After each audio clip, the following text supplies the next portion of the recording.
News updates are brought to you by StyleBoost.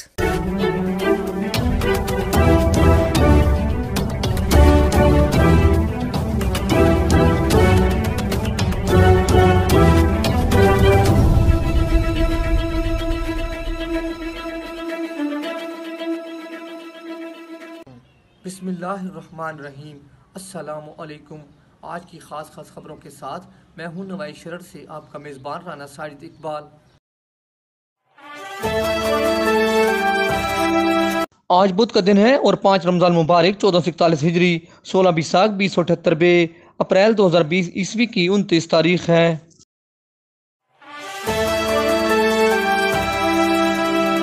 زہریلی شراب نے جوہر آباد میں 4 نوجوانوں کی جان لے لی، جبکہ ایک شرابی آنکھوں سے اندھا ہو گیا ہے۔ جوہر آباد سے خبر ملی ہے کہ جوہر آباد میں ولایتی اور دیسی شراب کا دھندا عروج پر ہے۔ دیسی شراب پینے سے آوان ٹاؤن کے رہائشی ڈینٹل سرجن ڈاکٹر اکرم کا بیٹا جاوید، شوگر ملز یونین کے صدر حاجی لال امان کا بیٹا وقار، جوہر آباد کے رہائشی ریٹائرڈ صوبیدار ملک نواز کا بیٹا عمران اور سیم والا پل جوہر آباد کا رہائشی بلو بھٹی جاں بحق ہو گیا۔ مرنے والوں کی عمریں 25 سے 30 سال بتائی گئی ہیں، جبکہ ایک شرابی چودھری بوٹا آنکھوں سے نابینا ہو گیا ہے۔ 4 نوجوانوں کی موت پر جوہر آباد میں صفحہ ماتم بچھ گئی۔ پولیس شراب کی فروخت کے دھندے میں ملوث ملزمان کو تلاش کر رہی ہے۔ سرگودا کے بعد جوہر آباد میں شرابیوں کی ہلاکت ایک بڑا سوال بن گیا ہے۔ کون کس طرح زہریلی شراب تیار کر کے مارکیٹ میں فروخت کر رہا ہے؟ کیا یہ شراب سرگودا سے جوہر آباد سپلائی کی گئی؟ ایک اطلاع یہ بھی ہے کہ ہومیوپیتھک کے قطروں سے شراب تیار کی جا رہی ہے، جس میں سپر شامل کیا جاتا ہے۔ تاہم پولیس ان ہلاکتوں کے تمام پہلوؤں کا جائزہ لے رہی ہے اور تفتیش کا دائرہ وسیع کر دیا گیا ہے۔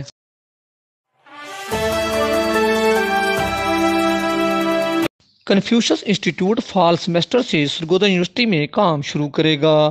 کنفیوشس انسٹی ٹیوٹ کی نمائندہ سلینا وانگ نے کنفیوشس ہیڈ کوارٹر ہنبن چین سے خصوصی طور پر لائی گئی تختی vice chancellor university of Sargodha doctor Ishtiaq Ahmed کو پیش کی۔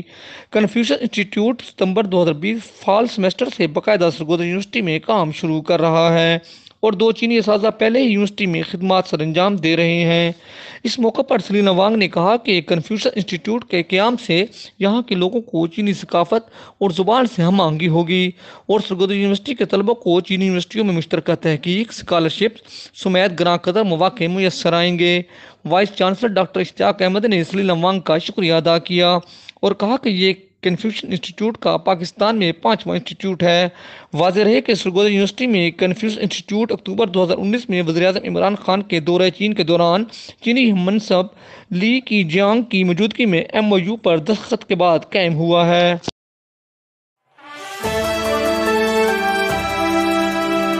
سرگودا میں کورونا وائرس کی وبا کو روکنے کے لیے خلاف ورزی کرنے والی مساجد اور دکانوں کو سیل کر دیا جائے گا۔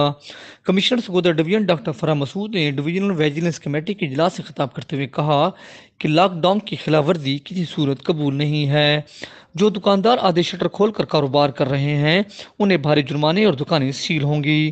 مساجد میں متعدی وائرس آرڈیننس کی پابندی کو یقینی بنایا جائے۔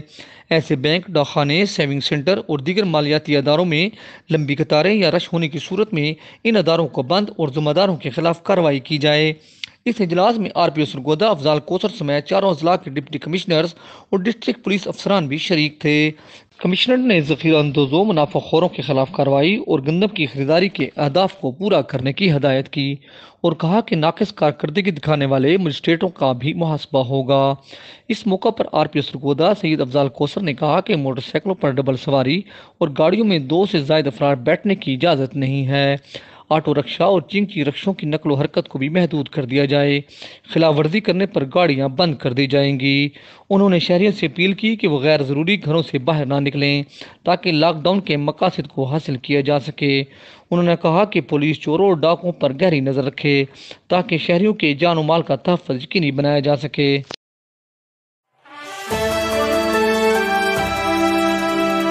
خوشاب میں ٹڈی دل کے خاتمہ کے لیے فوج سے مدد اور ڈرون سپرے کیا جا رہا ہے۔ خوشاب کے دیہی علاقوں میں ٹڈی دل فصلوں کو چھوڑ کر درختوں کی اونچی شاخوں سے چمٹ گئے۔ انتظامیہ نے ٹڈی دل کے خاتمہ کے لیے ڈرون سپرے کا کام شروع کر دیا ہے۔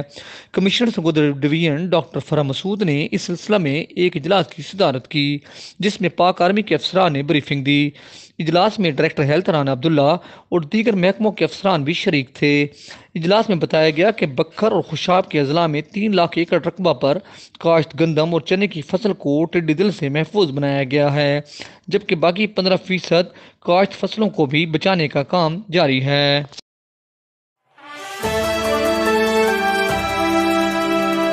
ڈینگی لاروا کی تلاش میں ڈپٹی کمشنر سرگودا عبداللہ نیر شیخ قبرستان پہنچ گئے۔ سرگودا سے ہمارے نمائندہ رانا اسد محمد خان نے رپورٹ دی ہے کہ ڈپٹی کمشنر سرگودا عبداللہ نیر شیخ آج بغیر کسی اطلاع کے ڈینگی فیلڈ ٹیموں کی کارکردگی کا اچانک جائزہ لیتے ہوئے چک 78 شمالی قبرستان پہنچ گئے۔ یہ اپنی نوعیت کا شاید پہلا واقعہ ہے کہ ڈپٹی کمشنر خود فیلڈ میں جا کر ٹیموں کی کارکردگی کا جائزہ لے رہے ہیں۔ ڈینگی لاروا کو کنٹرول کرنے کے لیے حکومت سخت اقدامات کر رہی ہے اور ایکشن لیا جا رہا ہے۔ رانا اسد محمد خان نے بتایا کہ ڈپٹی کمشنر عبداللہ نیر شیخ نے استقلال آباد کالونی میں سرویلنس کرنے والی ٹیموں کی گلی محلوں میں حاضری اور کارکردگی کا خود جا کر جائزہ لیا اور محلہ کے لوگوں سے بات چیت کی۔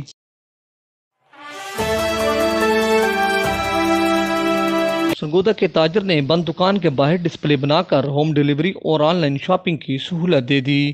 حکومت چھوٹے طبقہ کے تاجروں کی مشکلات کو کم اور سمارٹ بزنس کی سہولت کے لیے اس آئیڈیا کی حوصلہ افزائی کرے۔ Sargodha chamber of commerce and industry کے سینئر رہنما اور انجمن تاجران بلاک نمبر 15 کے صدر شیخ مسعود احمد نے اپنی الیکٹرانکس کی دکان المدینہ ٹریڈرز کے باہر ہائر اور ڈاؤن سمیت دیگر کمپنیوں کے سٹینڈ کھڑے کر کے ڈسپلے بنا دیا۔ موقع پر ایک ملازم موجود ہے اور بینرز پر قیمتیں اور فون نمبر درج ہیں۔ شیخ مسعود احمد نے وزیر اعلیٰ پنجاب سردار عثمان بزدار اور ڈپٹی کمشنر سرگودا عبداللہ نیر شیخ سے اپیل کی ہے کہ وہ سمارٹ بزنس کی اجازت دیں۔ ہم اپنے گاہکوں کو ہوم ڈیلیوری اور آن لائن کاروبار کریں گے۔ اس طرح لاک ڈاؤن کے مقاصد بھی پورے ہوں گے اور تاجروں کا کاروبار بھی چلتا رہے گا۔